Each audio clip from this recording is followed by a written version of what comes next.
Let me just double check on my phone that you're getting the correct audio. Apologies for the delay there, folks. As you can tell, I'm having a few teething problems on this first particular live stream. I hope we're working. Are we working? Guess there's one way to find out. Hello. Let me just check you're getting the correct audio.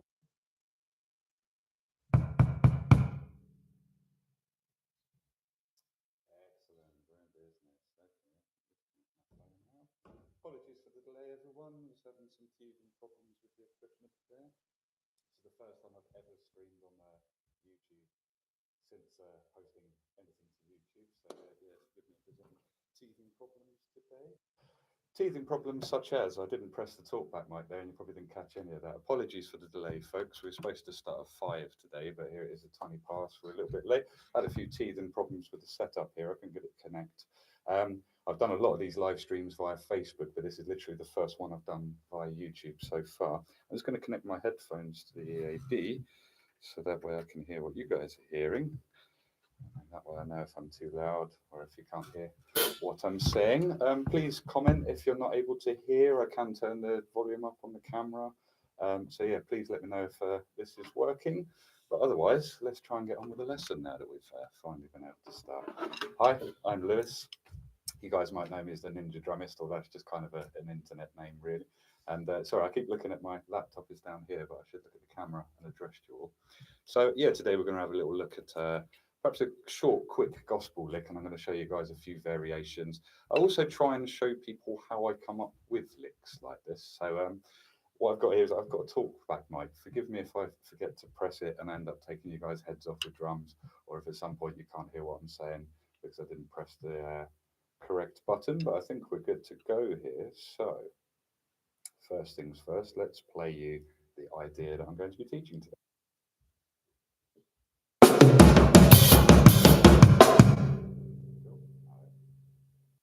I shall play that again.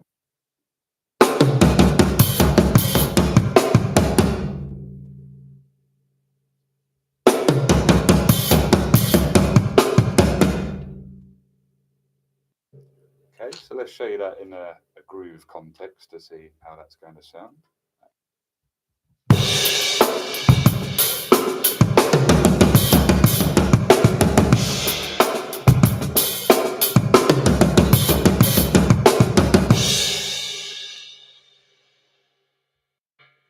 Okay, so that's the idea itself. Let's break it down into smaller parts.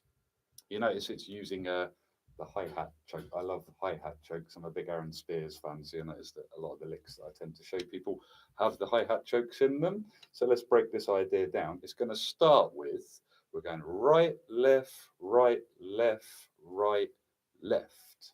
So all single strokes, and I'm going to show you how to orchestrate that round the kit.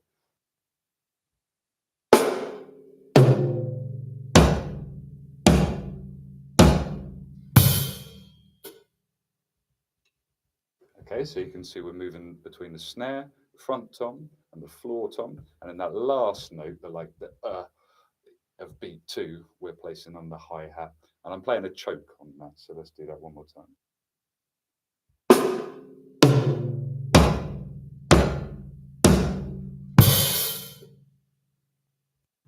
Okay, so that's the first part of the lick.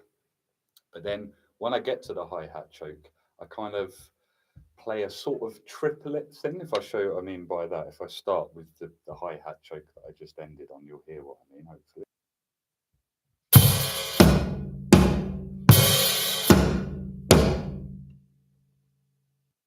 Okay, so in my head, although I'm counting this lick as like semiquavers or 16th notes, or maybe even demi-semiquavers, 32nd notes, what I mean is it's an even sounding idea. Some of you may be wondering, why am I thinking 3 when it comes to these hi-hats? Let me just demonstrate that one more time, starting again with the last hi-hat choke of the pattern.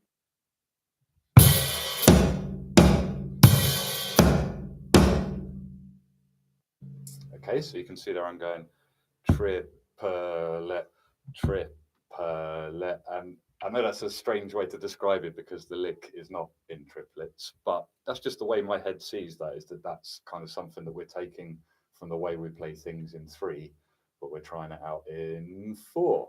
So far, the lick altogether goes like this.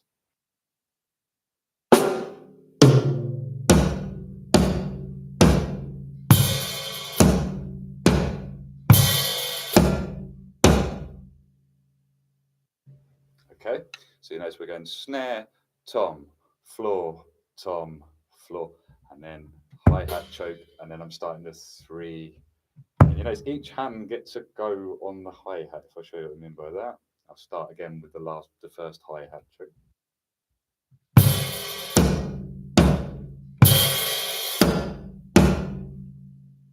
Okay, so hopefully I demonstrated that clearly enough that the first hi-hat choke is going to be on my left hand, but because we're playing an odd number of notes, if you play an odd number of notes, it lands you on the wrong hand or the opposite hand anyway.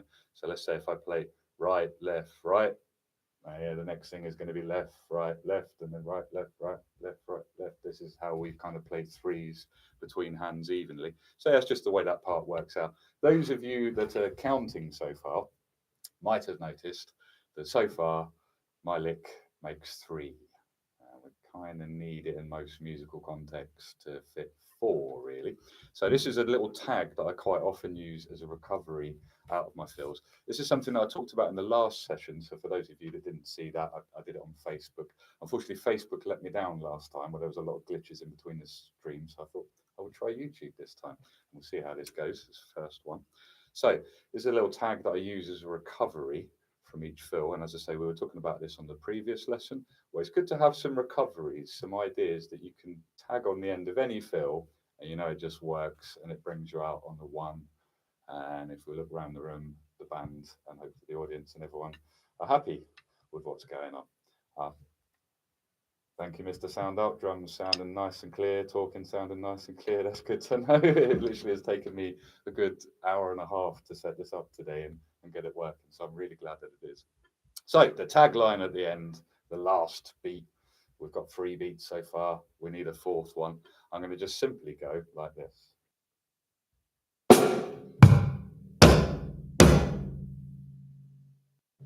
And after that, those 4 notes, I can play a crash and come back into the groove. So let's demonstrate one more time from the top, the pattern. And I'll try and break it into the parts that I've broken it into today.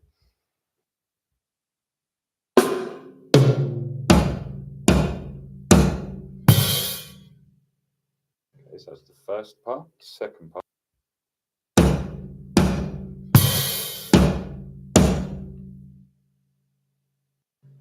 And then the last part. Oh, sorry, this is why we need to keep an eye on this talkback mic. So that just took my head off as well. Apologies for that note.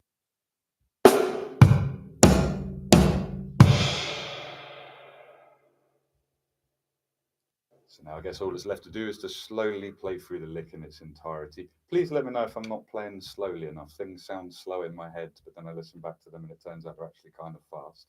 But I'm gonna play what I think is slow. But please let me know if it's not slow enough and you guys are struggling to follow. Here we go then, the entire lick.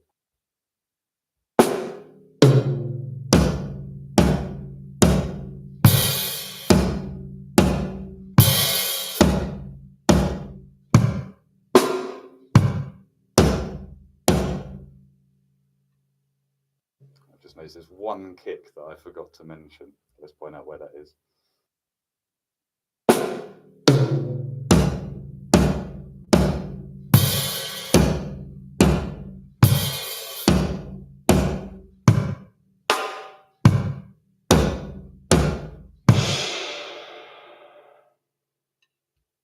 I don't know why I forgot that kick there, but of course, yeah, that makes it an even idea. So that was at the end of the 3 thing that we were talking about. We were going triplet, triplet,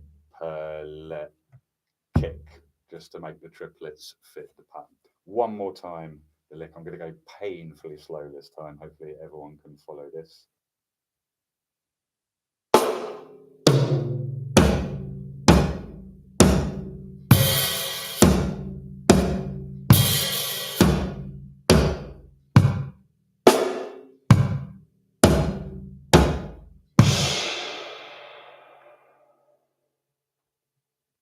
Once again, even slower. I don't know if I can go slower than that, but even slower than that, we'll try.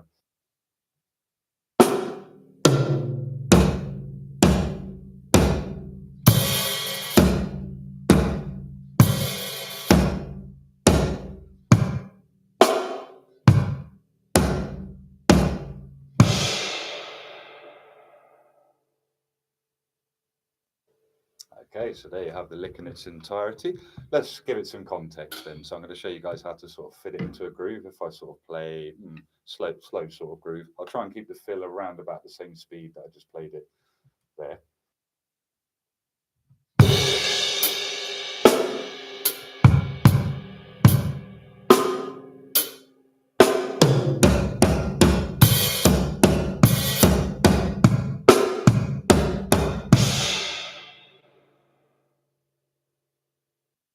Okay, so you notice that, yeah, I'm starting it on beat one, basically. 1 E and a 2 E and a 3 E and 4 and a A, and then we're coming out of the lick.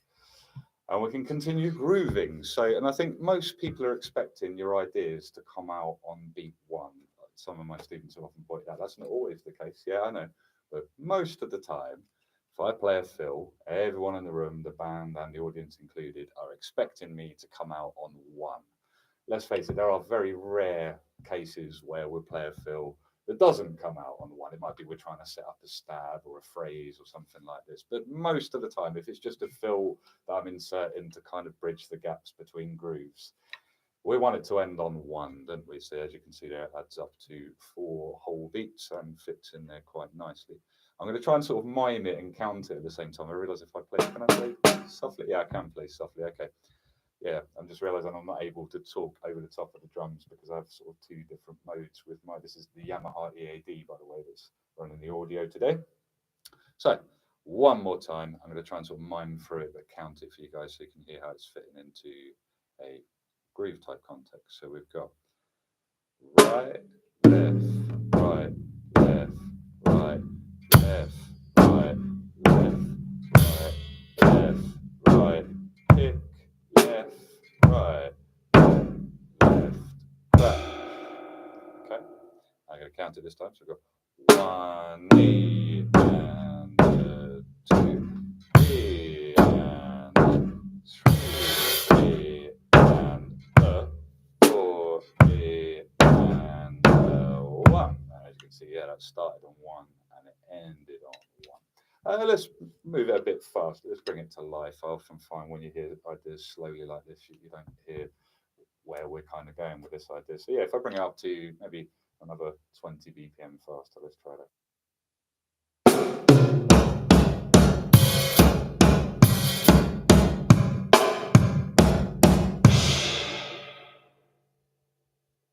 I found from experience, some of my students, there's such a thing as too slow. I find this particularly with the advanced ones, where if I play an idea too slow, their brain's kind of struggling to connect the dots, and it doesn't always mean that they will sit down on the kit and play it. And let's face it, my job as a teacher is to make sure that that happens.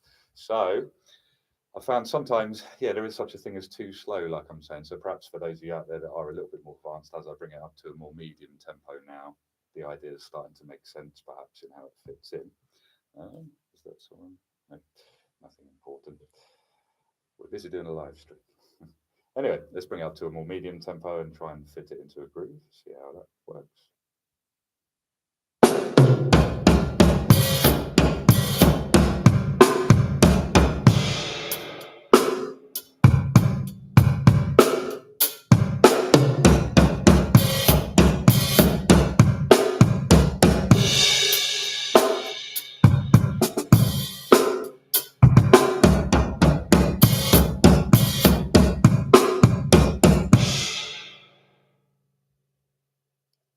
And those of you that have enjoyed my previous live lessons will know that I have a tremendous difficulty with sticking with the lick. So you'll notice that last idea there, I kind of changed it a little bit. Sorry about that. But I can't help myself when I start playing drums. My brain just likes to be creative and try out different ideas. And yeah, for me to play the same idea over and over again is proving more difficult than perhaps I thought. But yeah, so those of you who have watched these streams before, you guys are probably used to that anyway. So let's slow that right down. A little bit more of a groove context, a little bit slower, and then I'm going to start ramping it up. And I've got loads of variations to show you on this idea as well for like longer fills, making it fit triplets. That's all to come. But anyway, let's do what I was just describing there, which is where I'll play the groove and the fill a little bit slower. Here we go.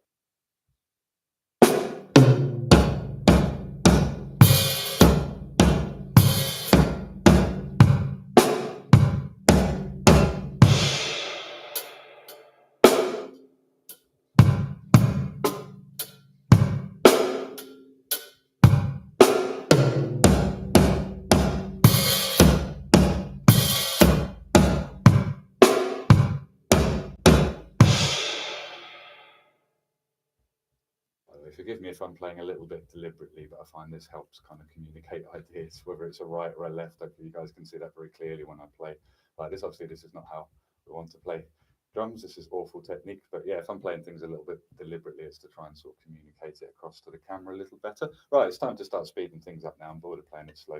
So here we go. Let's go a little bit quicker. I'm never sure how fast to play these things, you see. So yeah, please let me know in the comments if it's too slow, if it's too fast. Anyway, here goes.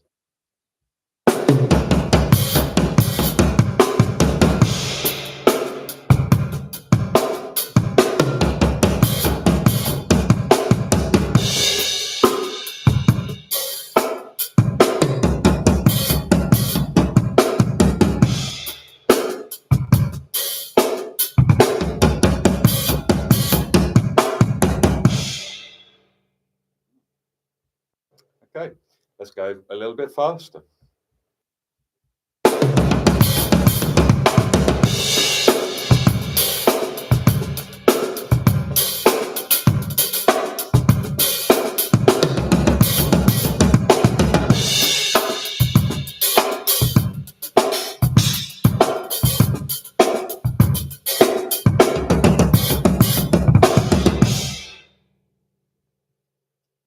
And again, you can see I'm making variations on it already without even meaning to.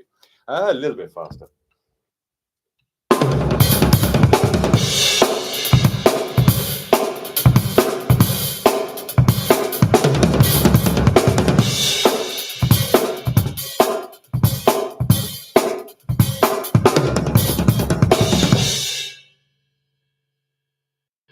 Okay, so hopefully that got give you guys context of the initial idea, how I break it down, and also how I'm orchestrating it, where to place it. Start it on one. It's nice and simple. It's not like one of these fill ideas that starts from like two up or something like that. So start it on beat one. That'll work. You can see I played a variety of different grooves there. I kind of like to change it as I get faster. Not always the same groove suits the same tempo, I find. Hopefully that gives you an idea of the original idea. So now that I can start showing you some variations. So the first variation I can think of, you might have seen me do this lick. I forget which video it was. I think it's the Destiny's Child jumping video. You might have seen me play this lick instead of using the hi-hat. So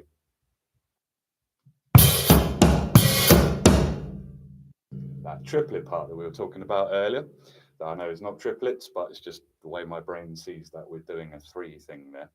Move that to the stack. And yeah, not the same stack symbol today. This is the classic custom.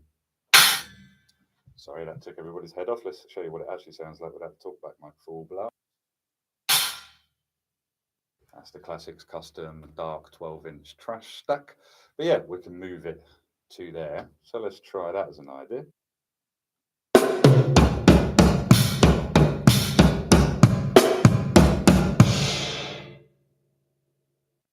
That's an interesting one for me because it's kind of uncomfortable to move my left hand over here for some reason, or at least it was at first. I think as right-handed drummers, this isn't something that happens very often because we're over here, aren't we? Kind of thing. So I think, yeah, it's a good thing to try and get used to sort of playing on the right side of the kit, but with the left hand. I notice drummers who are left-handed, like Aaron Spears and people like that, don't seem to have a problem with this at all. But yeah, it's certainly the first time I tried bringing the left up there to a stack just above my middle tom. That felt very weird. Anyway, same idea with the stack. Let's do that one more time. I'm going to slow it right down just so you can hear where I'm at in the stack. It's the same sticking, by the way. I'm still going left first and then right. As we said, every hand gets a go on the hi-hat, or now each hand is going to get a go on the stack. So let's play it one more time. I'm going to try and go painfully slow just so you guys can follow it.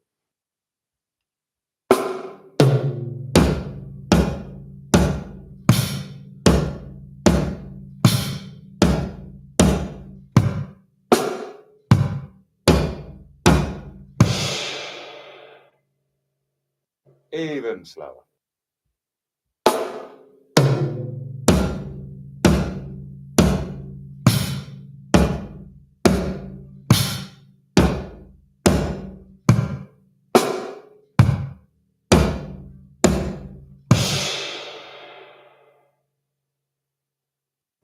Okay, so Another option could be, do I have to play both the notes on the stack? Because like I was saying, some of you may find it a bit uncomfortable to play on the right side of your kit with your left hand. So like I say, this seems to be a left-handed person thing.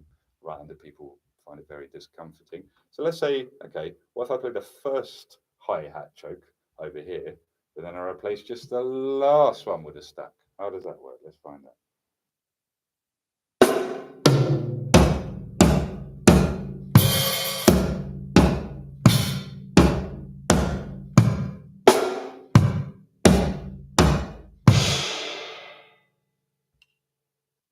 Okay, so there's a few different options here. I think, whichever you find comfortable. You don't have to play it over there. You could move one over there and one over there as well. So let's play those two ideas a bit faster in context. I'll play the stack only version of it first because you guys have heard it plenty of times now with the hi hat. So let's try it.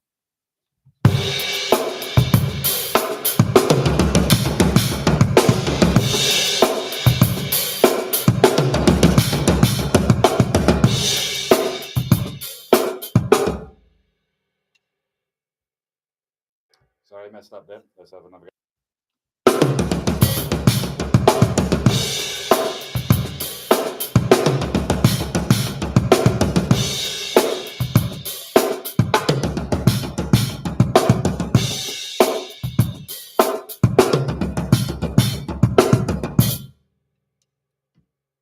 Okay, so that's it using the stack only.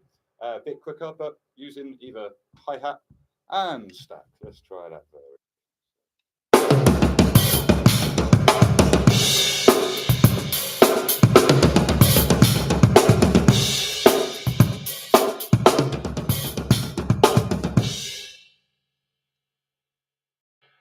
Okay, so you can see there's a few options for where I'm placing those hi-hat notes. And to me, those are the accents in the idea, I guess. So I'm thinking, can I count over the top of that? I don't think I can. I'll mime it. So I'm thinking one E and two E and two. And every time I hit the hi-hat choke, to me, that's an accent in the pattern. So yeah, we've just discussed there, moving the accents to a different symbol to the stack. You may notice there's a couple of times where when I hit a snare, I've hit a crash as well. Let's demonstrate that. I actually did that a couple of times without meaning to. Let's just show you what's happening when I play like that.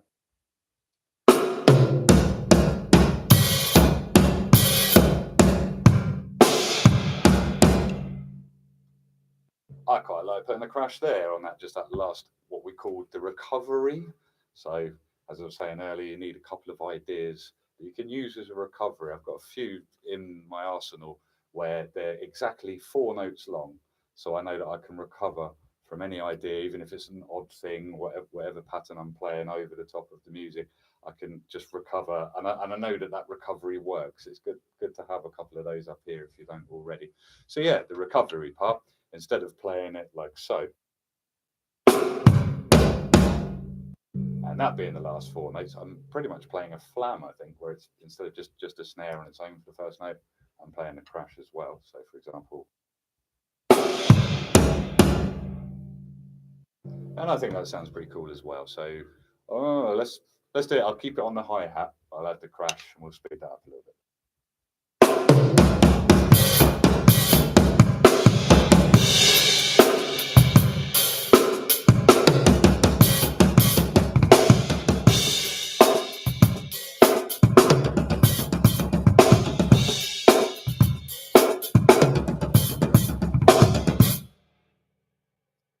Now, I've noticed there is it also sounds quite nice if before the big crash we play 2 bass drums. So for example, what I was playing there instead of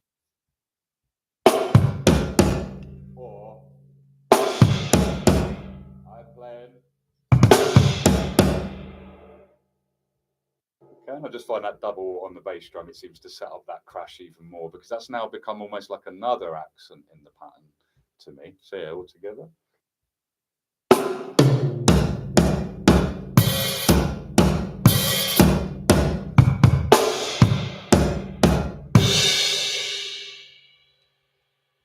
Okay.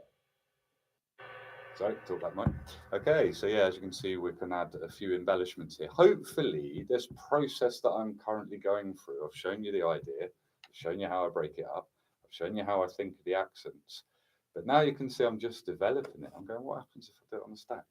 What happens if I put a crash cymbal there? What happens if I double the bass that happens there? So yeah, this is to me how we develop fills. I often find, does my first idea sound amazing? Not really. But if I go through enough of this process, I start to discover ways of playing it that sound great. Conversely, I also start to find ways of playing it that do not sound great. And of course, okay, that's going to mean that I'm going to avoid those, but I'm going to go for the ones that I know do work. And I think this is important to go through as a process whenever you come up with an idea that's a bit alien to you. I wouldn't say necessarily every new idea that you ever come up with needs to go through this process. But I think, yeah, if you come up with something that's a bit strange, or especially a good example would be if we're learning someone else's idea. So, for example, I'm a big Aaron Spears fan. I often find when I'm learning his patterns, he's very left hand dominated, which I find uncomfortable as a right hand dominant person. But as I say, that there's ways of orchestrating it around the kit that I think they sound nice, that works, or that works for me even.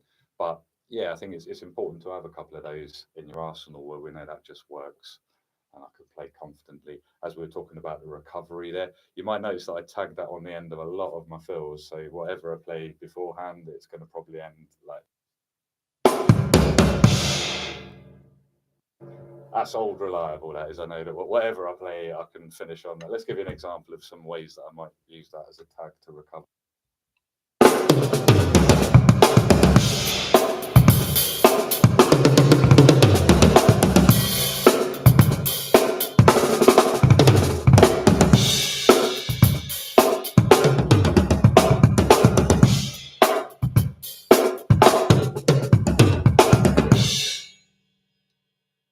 Pretty much all of those ideas and did. Okay, so you can see, yeah, that's a useful thing to tag at the end of fills. It just works, especially if you go right, left. Yeah, we can land a right hand crash, and everyone in the room is happy because my idea, as complicated as it sounded, landed on one. And as we were discussing earlier, there are some contexts where you don't want to land on one, but I think 90% of the time we want to land on beat one when we come out of a fill. Okay, so more variations, much more variations. What if I use different toms? Let's try it. So at the moment I'm playing it. If I go.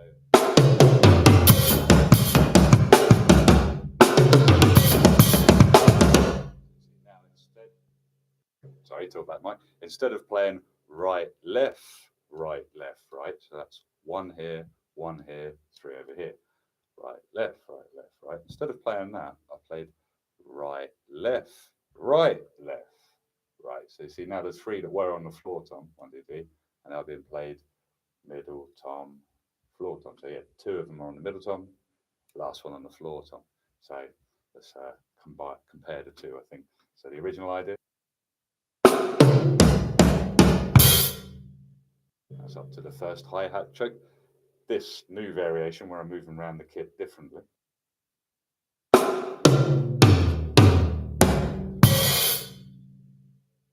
Okay, and that should sound probably quite different because we're using the middle tom. Not only that, I like to give people ideas that you can play on a 4-piece kit. Some people, some of my students even don't have the middle tom at home. So I think, yeah, if I'm providing them ideas that work like this all the time, they're a little bit stuck as to what to do with the notes that should be on the middle tom. So yeah, you notice the original idea does not require a middle tom, but this new idea does. Let's put it all together, show you what I'm talking about and how it would sound.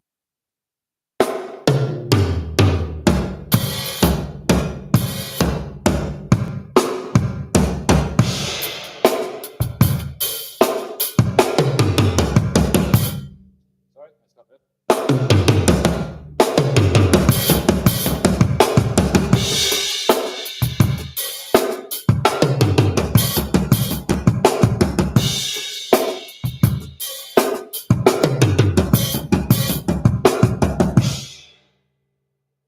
I kept second guessing myself when it comes to the first hi-hat choke for some reason. I wanted to play it as a right hand. It's supposed to be my lick as well, isn't it? I'm not supposed to mess up my own lick. Bit faster, same idea.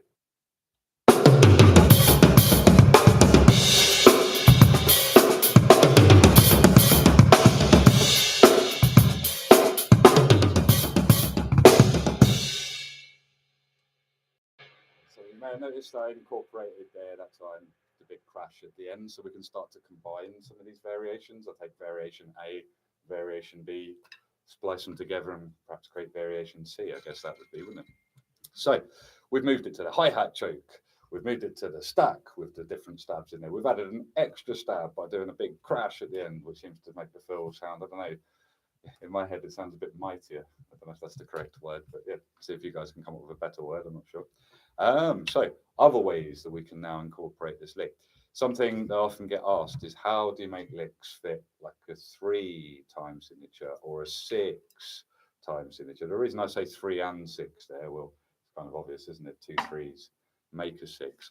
But also I find both of those kind of, let's call them time signatures, they require you to think in an odd number, in a 3 thing, as opposed to in a 4 thing. You know, so far our idea fits 4. So how we're going to make it fit 3? This is something I've talked about in a lot of these videos so far. So those of you who have seen one of my live stream videos lessons before, you will have seen how I make a 4-4 idea into a 6-8 idea, for example, like that. So let's say I say to one of my pupils, I would like you to take a 4-4 fill-in, and I want you to make it work in 6. And now usually I notice that the student is trying to think of 2 more beats. We had 4, and obviously to make 6, we need 2 more. I find they're trying to think of 2 more beats worth of stuff to add to the end of it. And so, yeah, that might come out like this. Let's play our idea, but then I'll do 2 more beats worth of stuff. This is what I often hear played if I ask someone to do that.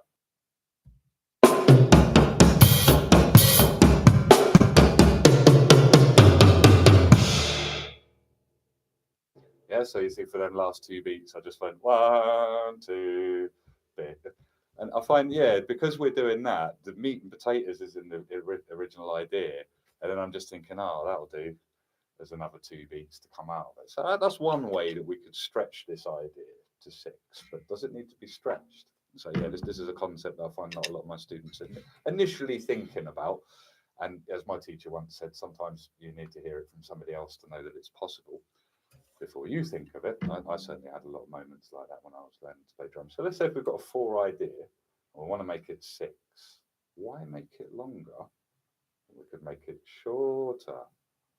And yeah, now by doing that, I can still use the same information. I don't actually have to come up with any new material to make it fit a 6/8 song, for example. I can just truncate the material. Truncate means we chop a bit off the end, as far as I'm aware. So let's say I take the last beat, which we were just talking about earlier, the recovery, as we'll call it.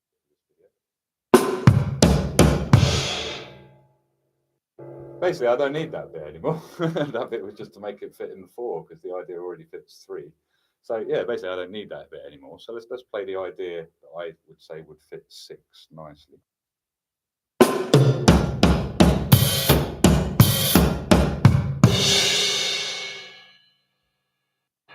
Okay, so those of you that are counting, you'll notice that fits 6 quite perfectly, or a 3, whichever you prefer. Let's give an example of this in context, because we can talk about time signatures till we're blue in the face, but you can't believe hearing them and hearing how they sound. So in a 6 context.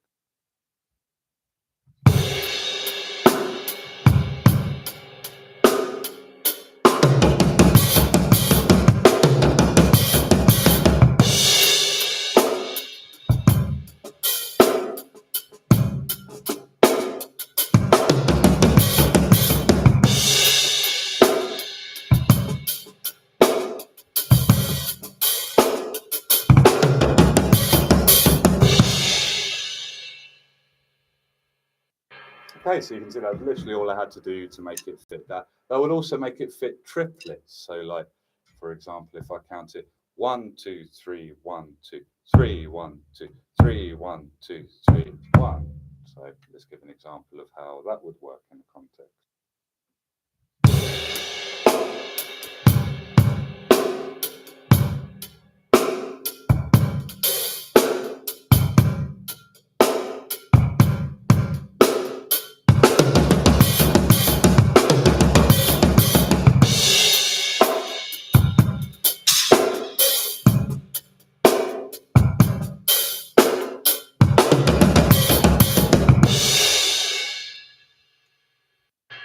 So now you can hear it fits triplets as well. So we've just got two completely different contexts out of it. It was an idea that was supposed to fit four, but we shaved the last beat off of it, and now it fits in three. So you may notice, in order to fit it into 6/8, I was just repeating the lick. And so now we've got three beats, which amounts to six half beats, doesn't it? But then I can repeat that and get like a 12/8 sort of a feel, for example. So hopefully you guys can see how I fit ideas into different time signatures. Sometimes they can be the same ideas. I always find, say, if you've got an idea that only works in 4/4, experiment with that, I would say. There's probably more to be had from the same idea than you realize, perhaps. And like I say, the best thing about this concept is that you don't actually have to come up with any new material. You just take the existing lick and shave a bit off the end of it, and yeah, nobody has to come up with anything new or think on the spot or anything like that. So, how do I come up with ideas like this? I often get asked, and I think really my job as a teacher is to leave somebody at the end of our lessons able to do the same thing that I'm doing, or at least somewhat able to do the same thing that I'm doing. If they're not, then I haven't really done my job as a teacher. And I think there's no point in acting like the student is stupid. I think it doesn't matter what the intellect level of my pupil is. If I explain it clearly enough, they'll get it no matter who they are, no matter how old they are, no matter their education, no matter their background. I feel it's on me to explain it clearly enough so that people can do what I'm doing. So, like I say, hopefully I'm going to explain this clearly enough. How do I come up with ideas like that? Well, I think first thing is inspiration, isn't it? So I'm going to listen to drummers that I like. Anyone who's watched any of my videos, if you can't tell I like Aaron Spears, then either you don't know who Aaron Spears is, or you haven't been listening. I think because yeah, you can't help it if you listen to somebody as much as I listen to him. It starts to come out a little bit in your playing, whether you like it or not. Something he does a lot, and as far as I'm aware, he's the first kind of gospel chops kind of guy that did this. Is the hi-hat chokes being used in the fills. I've heard hi-hats being used in gospel chops for a long time. So for example, people who play licks, they might move that to the hi-hat.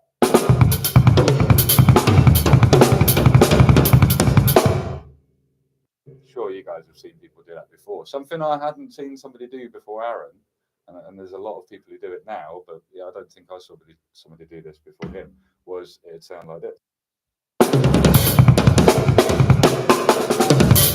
We're playing, that was a terrible example, but you can hear when we're playing hi-hat chokes in the middle of things. You play Hertzes with a hi-hat choke.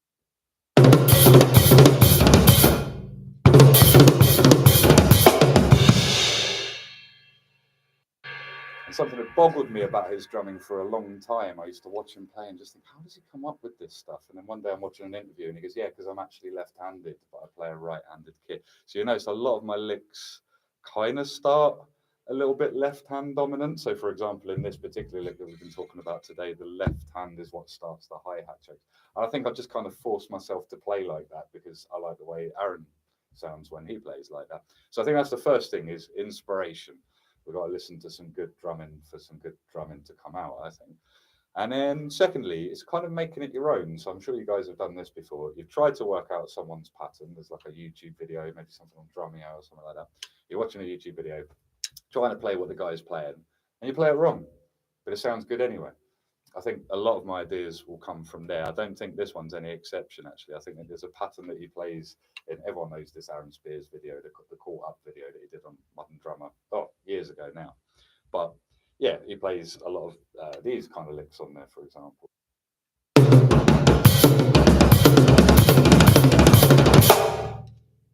Okay, and as you can hear, yeah, that's kind of a tricky lick to play because it's starting on the left hand with a hi-hat, and then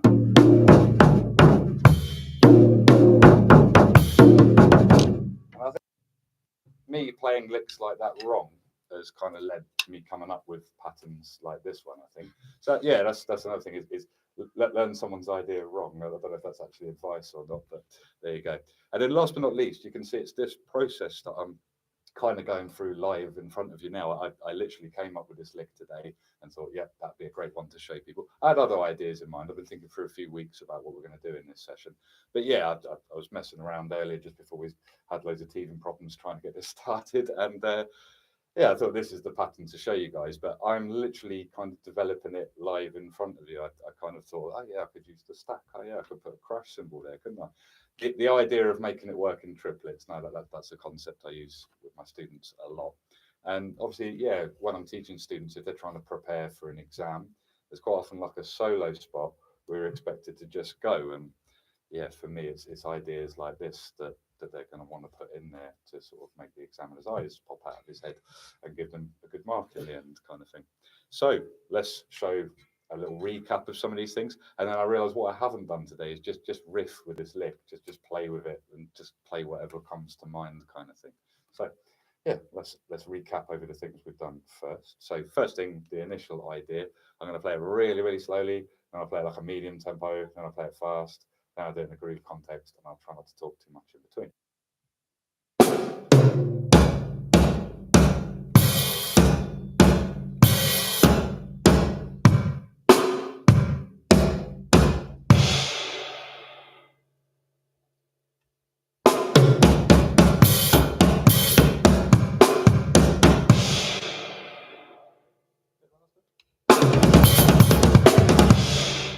Silly fast.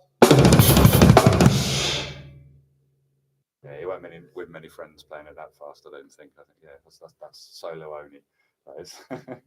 Okay. Then the next thing we did was we moved that to the stack.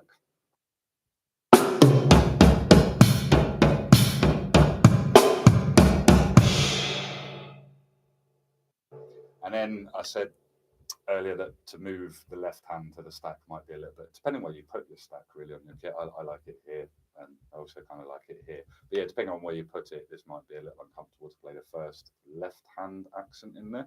So let's say we leave that one over here where it's comfortable, and we play the right one over there. This might work for some people, I don't know. So that would sound like this. I'll start slowly and I'll speed it up.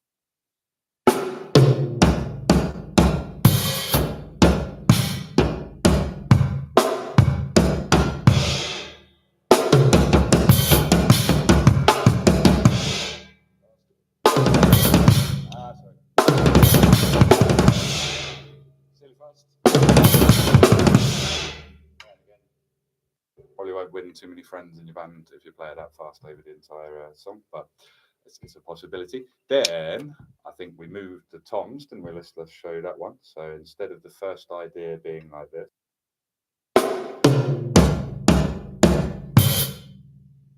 I just moved that idea. I didn't even change the stick in. I just moved it to different toms and I incorporated the middle tom where I kind of wasn't before.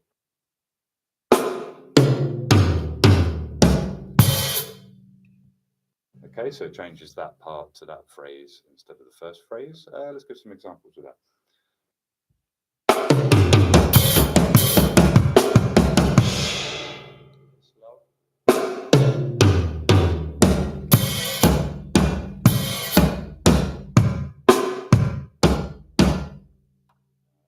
still.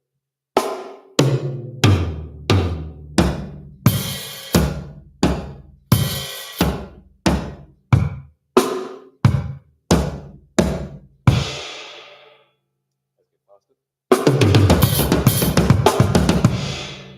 Faster. Silly fast. Ah. Yeah, let's do that again.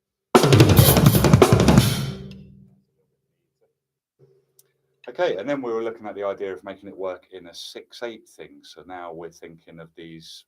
Let me show you how I count it. So before I was counting 1 E and a 2 E and a 3 E and a 4 E and a 1. Yeah. But if I'm going to count it as a 6 thing, it's going to be 1 and 2 and 3 and 4 and 5 and 6 and 1. Yeah. Let's show you what I mean by that. I'll try and yeah, perhaps if I mime over it first and then I'll shut the talkback mic off and play it properly. So we're going, instead of 1E and a 2, sorry, I completely messed up. 1E and a 2E and a 3 and a 4E and a 1. Instead of thinking that way, we're thinking 1 and 2 and 3 and 4 and 5 and 6. And you notice that truncates the last 4 beats off of the pattern and makes it fit in here. So say if I'm playing 6, 1, 2, 3, 4, 5, 6, 1 and 2 and 3 and 4 and 5 and 6 and 1. So let's play that in context.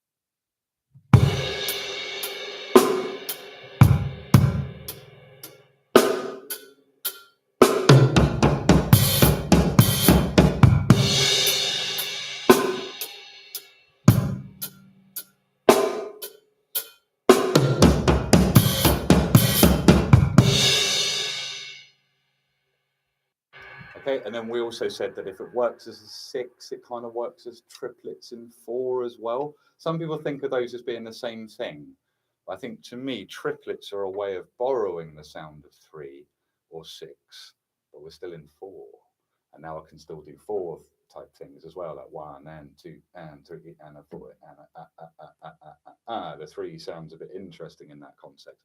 Whereas when we're in 6, it's kind of all being felt as 3, isn't it? Really, the obvious beats in a 6/8 is 1, 2, 3, 4, 5, 6 is 1 and 4 seem to be the strongest beats, and yeah, they're 3 each, aren't they? 1, 2, 3, 4, 5, 6. Okay, so that's how I'm fitting it into a 6/8 kind of context. Another thing I can do is keep repeating it around to fit, like say, a 12/8 kind of idea. So let's play that. If I play 12 beats of groove, and then I'll make the fill ask for 12 as well.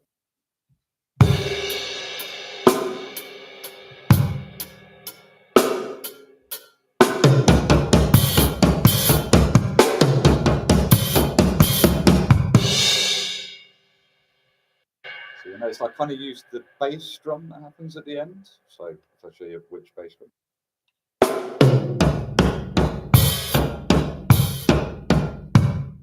That one. I'm using that bass drum at the end to kind of get back to the snare. And now I can start the pattern again. Let's do that slowly so you can see what I mean.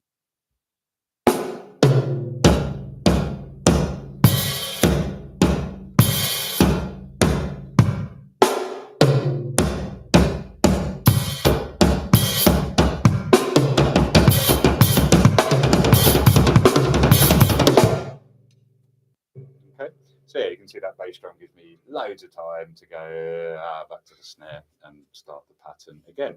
Speaking of starting the pattern again, I think that's kind of the only thing I haven't really covered here. I didn't think this would be absolutely necessary. You'll see why when I describe what it is. So I think to me, a 1 bar fill you can usually get away with, can't you? I think most of you experienced playing with other musicians enough to know that, yeah, in most songs, a 1 bar fill, but it's probably the longest we want to play a fill, really. I normally opt for shorter if I'm just playing in a simple kind of trying to serve the song sort of a context. So it's very rare, I think, that someone's going to want this fill to be longer. But let's say they do. Let's say we're playing a drum solo and the idea of this fill just going on bananas at the end would be okay. So let's show you how I would do that. I've shown you how I would keep it going in a 6. There's that bass drum that I can use nicely. However, in the 4, I'm kind of going to have to change the end tag or the recovery part that allows me to get back to the 1 and continue to play in the groove. We're going to have to change that a little bit in order to make playing it on repeat work in 4. Show you what I mean.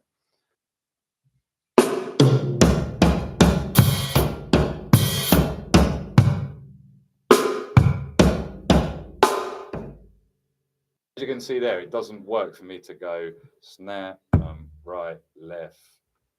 I have to kind of put my right under my left, and I suppose there's some of you that are a bit octopusy, like maybe that can kind of, maybe you've got more than one arm or something like that can kind of get into this position, but I find I just can't get it underneath there fast enough to make it work. So I've got this little idea that will change the last part. Sorry about the stick click then, that was pretty loud. But I've got an idea for changing the last part there, maybe to just loop this idea for days. Maybe that's a good way of practicing it as well, I don't know. So let me show you what I mean.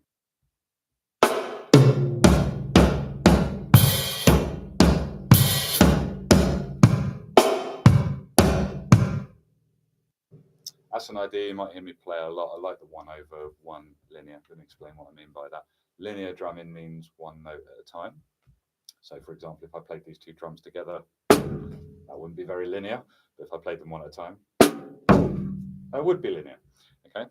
And so the linear pattern that I happen to be playing is what we call 1/1, meaning 1 with the hands, 1 with the feet in a continuous pattern. So for example,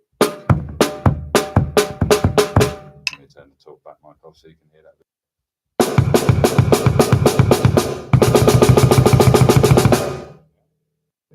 The idea, I quite like the sound of that. It sounds like you've got more than one bass drum pedal or something. Yeah.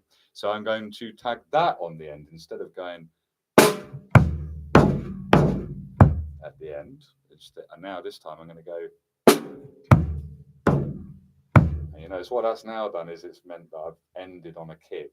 And now if in the 6/8 idea I could use the kick to get back to the snare, I should be able to do the same thing here then, shouldn't I?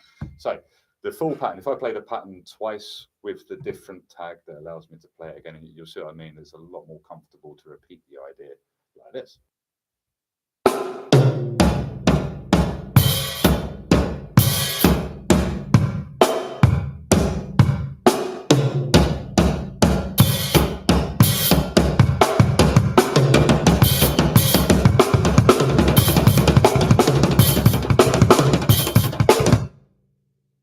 Okay, you can see that that'll go for days, however long you can be bothered to keep it going, sort of thing.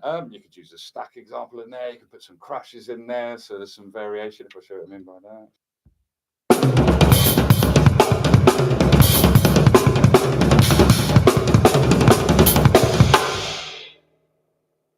Not the greatest example, but as you can see, I added a couple of crashes with the snare. I put a stack in there on one of them. I can even do that other way of orchestrating around the toms, and of course, none of these are the only way of playing this lick. So something that I'm very intrigued about now as we move to the close, and I would really like to hear from you guys on this. What can you come up with the same pattern? This is where I start learning things because my students, there's a lot to be said for being a beginner here in a lot of ways. So a lot of people feel, oh, it's a bad thing that I'm a beginner. No, it's not. We'll start somewhere. But it's a good thing to be a beginner in this context because you will think of things that I probably wouldn't. I'm too full of how you play the drums. I'm too full of these are the rudiments, these are the grooves, these are the styles, this is how you hold your sticks. There's things I find as a result of that education that I'm not inclined to try just because I think, no, why would I try that? That won't work. It should be like this kind of thing. However, my beginners will try things with reckless abandon. They go, well, what happens if I do that? What about if I go over here with no idea of whether it's going to sound good or not? And I find, therefore, you're coming up with better ideas than I am in a lot of ways, or perhaps more musical sounding ideas because you're not thinking rudiments, you're not thinking drums, education. You're just thinking, yeah, that sounds really cool. I like that. Oh, so does everybody else. So it really isn't that a more musical, spirited way of coming up with creative sounding ideas, I think. So what I'm saying is I'm very intrigued to hear what you guys can come up with this lick. If you come up with one that you think sounds real cool, take a little video of it and send it to me. I'd love to hear from you guys. I'll probably feature some of the best ones on the page and things like that. But yeah, we could create a little community around this particular way of playing the drums.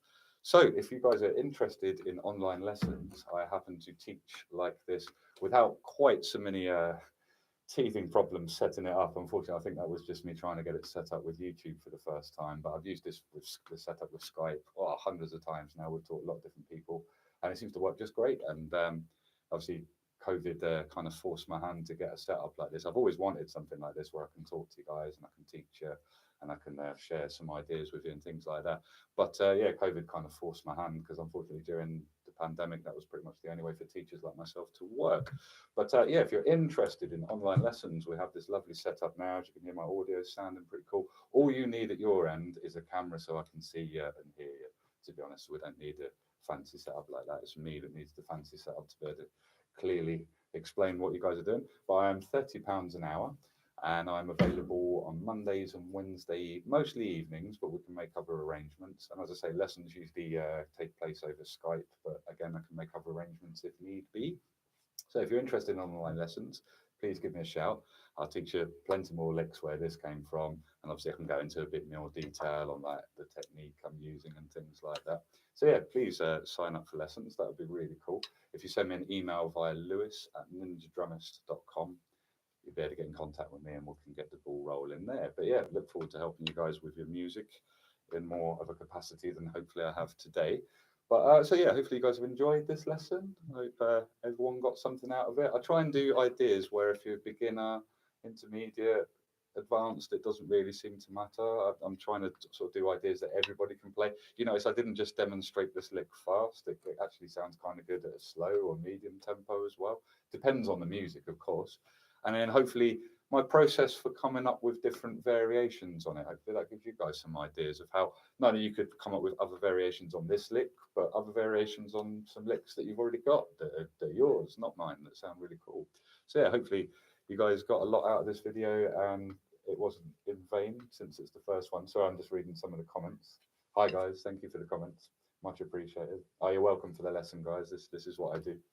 So yeah, hopefully you guys got something out of it. Last but not least, something that I haven't done today is I haven't just played the lick and just try riffing with it. So I might change the pattern. I don't know what's going to happen here. I'm just going to start playing. I'll start with the original idea and I'll see where it takes me. Let's see what happens.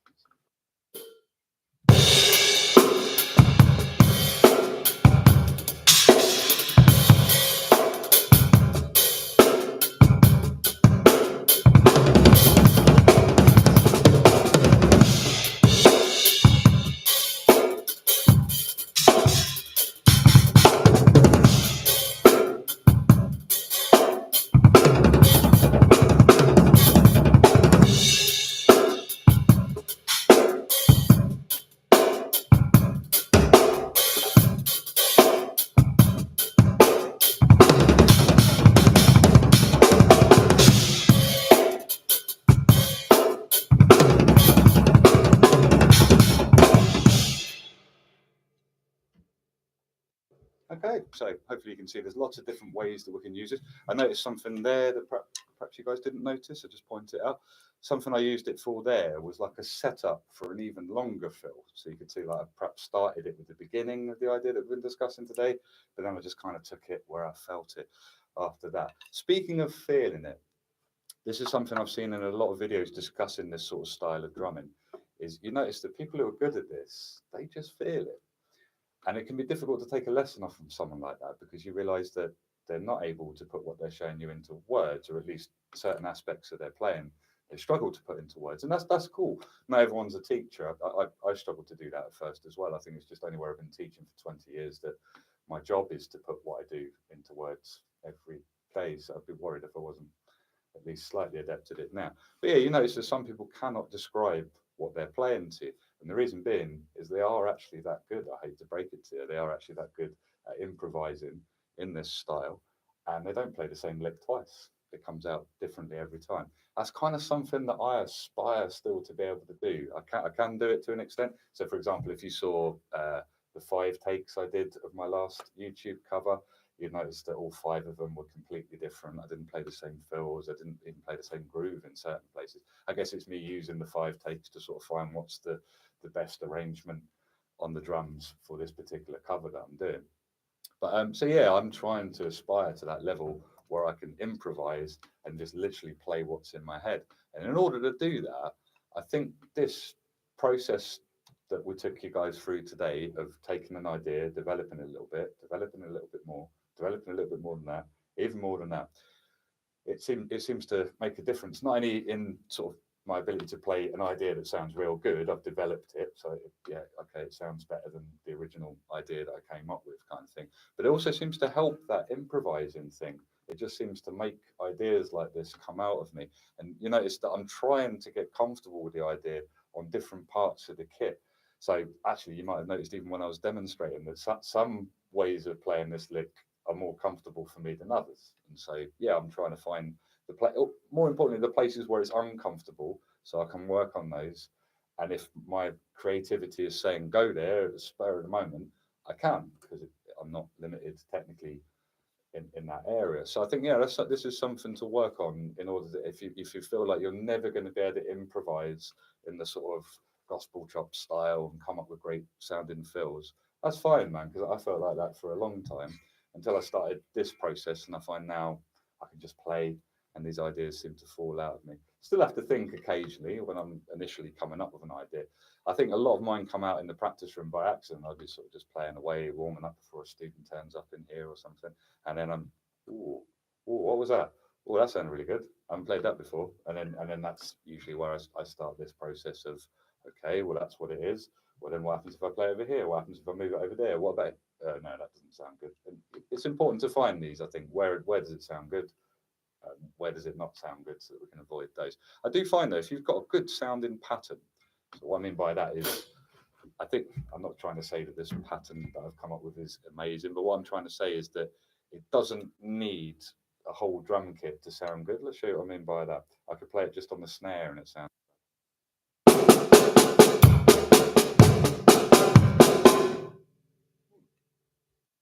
Okay, so you can see like I'm just sort of trying to orchestrate the part. I'm adding the bass drum there. Okay, and you can see, yeah, if I orchestrate something on the snare in a similar way, that's kind of an interesting pattern to begin with. So I think if your pattern is interesting to begin with, you can orchestrate it, and there'll be very few ways that it doesn't sound good. I think nine times out of 10, it is going to sound really good. Okay, so yeah, it's about having an interesting sounding pattern to begin with that I then developed to, I guess, try and make more interesting than perhaps it was initially. Something I use as an example here, just one last little gem to throw in here, is that let's say I take a paradiddle groove. Everybody out there must have seen a paradiddle groove. If not, I'll demonstrate it. So to play a paradiddle groove, we're going to put our hands like this, the hi-hat and the snare, and we're literally just going to play a paradiddle like that. Okay.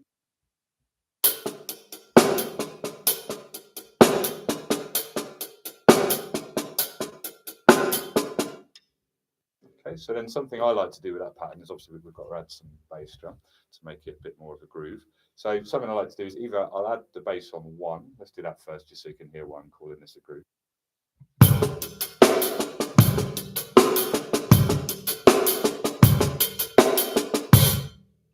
Okay, so you notice unusually that way of playing the paradiddle, if I put the emphasis in the right places, it sounds like a groove. Okay, so then something I encourage people to do is play the right hand part on the bass drum, and then you get this pattern.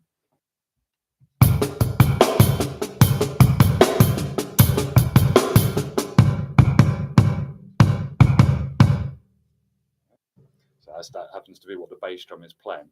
Let's say I'm messing around with that. My teacher's given me that to work on. Yeah, work on this paradiddle groove and try and play all the right hands on the bass drum. Let's say I'm messing around with that. And for me, or the musical context I play in, that's a little bit busy, for example.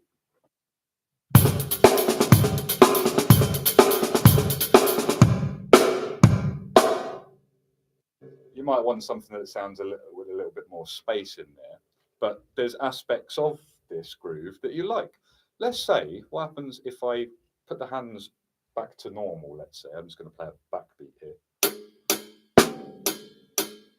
But let's say I keep the bass pattern that I just found by keeping the right hand and the bass together. So, for example, this pattern.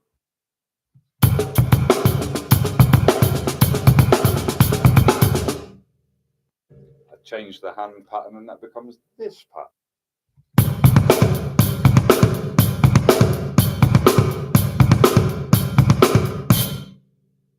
Yeah. Now, often after I've gone through this process with a pupil, I'll show them. Would anyone recognise the original idea now?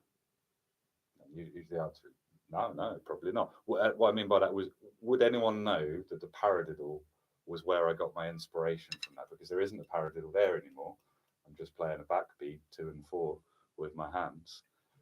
The only inspiration from the paradiddle, I guess, is on the bass drum there. But yeah, I often think if you play ideas like that, nobody's aware of where you started anymore. It's been developed so far that it no longer resembles the original idea. So yeah, that's something to mess around with as well. Just developing it. Can you develop it to the point where it no longer even resembles the original idea that you were working on? So yeah, what I'm going to do towards the end is I'm going to thank you guys for watching this video. Apologies if I've whittled on a little bit, but unfortunately we had a few teething problems, so I've kind of been sort of trying to make up the time really. Obviously we started late, so we're finishing late. I always give people the time, even if it's a bit late started. But yeah, unfortunately there were a few teething problems getting this started. Apologies to those who didn't make it to watch the session. I'm going to keep this up on YouTube so you guys can watch it whenever you want. And yeah, thank you so much for watching this. Thank you also, guys, for watching my YouTube videos. I've got to thank you guys. It's absolutely amazing when I see all these views and kind comments and likes and all those sort of things coming through. People sharing my videos. That really means a lot. I appreciate that.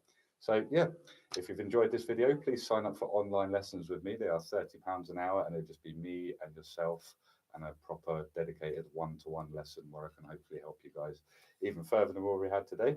But now for the end, I'm just going to play, man, because I've been talking about. This is the only trouble with being a drum teacher is you find you talk about drumming all the time. It's your favourite thing in the world to do, but everyone else is having all the fun. So I think I'm just going to play and see what comes out. And yeah, if you guys want to continue watching, please do. Thanks again, guys. Thank you for watching. Please sign up for online lessons if you'd like more help in these sort of areas of drumming expertise. Thanks again, and I'm just going to start playing now. So either enjoy or don't enjoy, depending on what comes out now.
Okay, for those of you listening here, you might notice I tried to squeeze today's lick in at the end of that little barrage of, well, whatever that was, but I enjoyed that.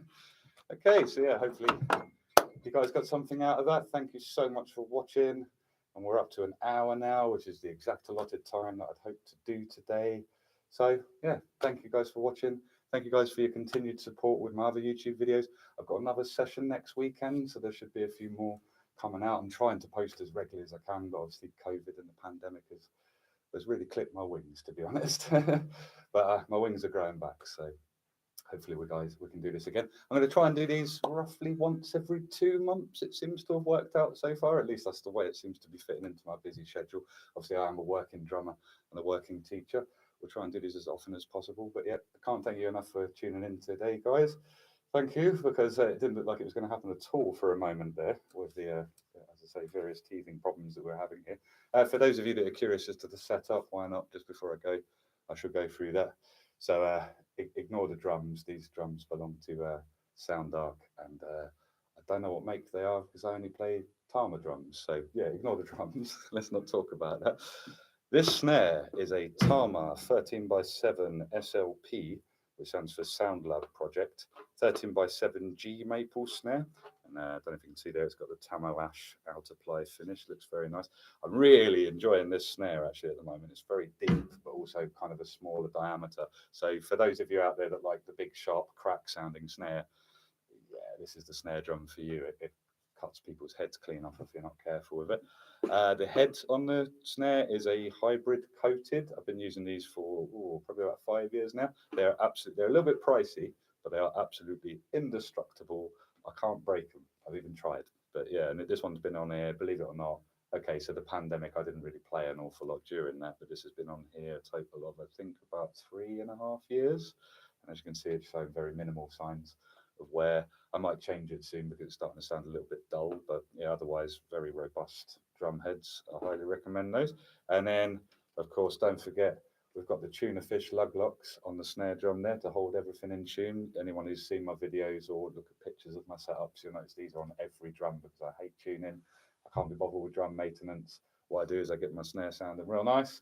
And then I lock it with these. I don't know if you can see how they work, but it kind of locks the tuning rod at the top by sort of fitting over the top, and it won't allow it to turn basically. So yeah, they hold your drums in tune. That's the snare. Cymbals wise, we've got the sorry, clanging into things there. We've got the 13-inch Byzant Brilliant fast hi hats. So these have, I didn't know this when I got them actually, but these have a dark bottom but with a brilliant top. I thought they were both brilliant cymbals. At least that's what they look like in every photograph you see online of them. But no, they're kind of a bit of a mix between the dark and the brilliant, which is excellent because I couldn't decide between those two things when I was looking at getting at these. And then I don't know if you guys can see, but they have small holes in the edge, which allows the air to come out. And it kind of makes them sound tighter. Something I'm not fond of is hi-hats that sound closed, or sorry, hi-hats that sound open when they're not. If they're closed, I want them to sound tight. So for example, if I set that up, and I won't do it through the talkback mics, you can hear when these are closed, they are closed. They don't sound open at all. And yeah, that's just something I like about hi-hats. If I want them open, then fine. But if I don't, then they should sound like they're closed. And yeah, these being 13-inch and with the holes to let the air out, they seem to achieve that. And then over here, you might notice this is probably my longest serving vinyl cymbal. This is the 18-inch medium thin crash in the Brilliant cymbal range. Again, where you can kind of tell that by the way it looks like the sun with all the lights in here. And then we've got a 10-inch vintage trash splash. It's probably my favorite splash cymbal actually. I've got a few different vinyl splash cymbals, but if I just play this one for you.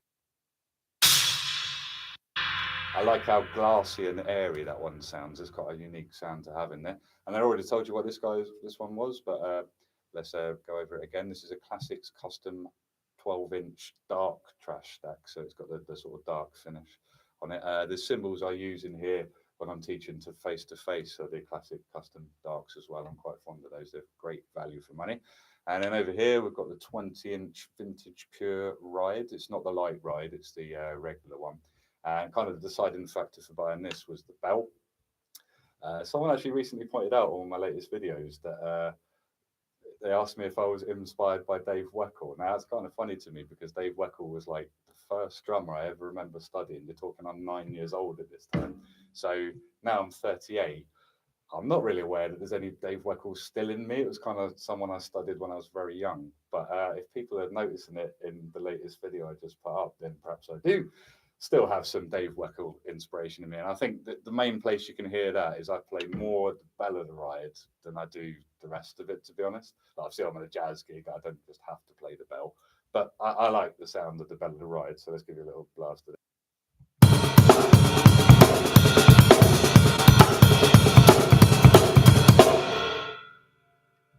It was kind of the deciding factor for this ride. There was a few that I was looking at, but this one, hands down, had the better bell in my opinion.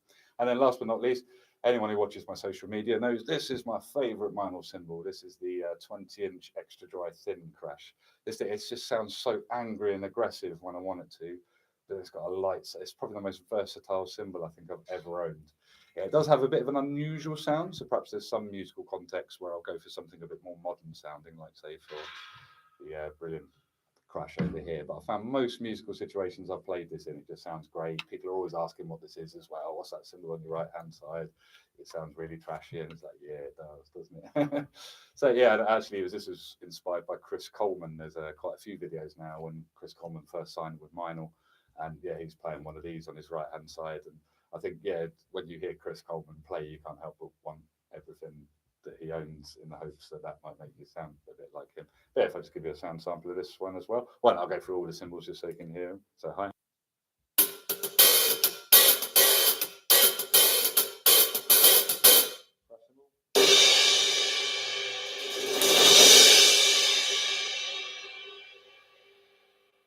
Splash, will you demonstrate that? The stack. I've been using this stack.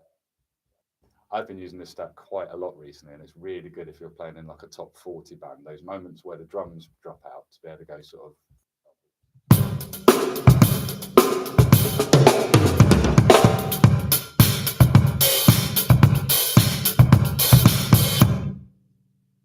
be able to get almost that electronic snare sound out of it is really awesome. There's been quite a few gigs over the last few months where this stack has earned its money over and over again. The ride, I gave an example of that. But let's perhaps show some of the ride that ain't the bell.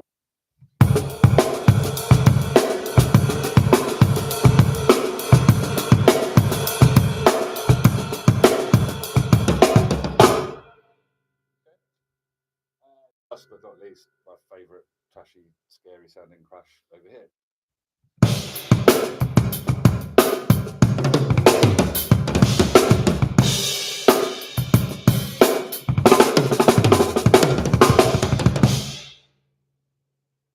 As you can hear, with that, the right side of my body just seems to be more aggressive than the left side of my body. So I find having this sort of like almost Jekyll and Hyde kind of a crash setup really suits the way I play. And I guess these are the things that you find when you spend time like we did today, developing an idea and seeing what can be done with it. But anyway, thank you guys for watching. Shout outs to my endorsers, Tuna Fish Luglocks. Thank you guys. And hopefully we'll see you in 2 months' time when we get to do another one of these, and keep an eye out for future YouTube videos. As I say, I've got another session next week, so there should be a few more of those coming out. Thank you guys for tuning in. I hope you enjoyed today's live session. I hope everyone got something out of it. And please get in contact with me if you're interested in further lessons. Thanks, guys. Have a good evening.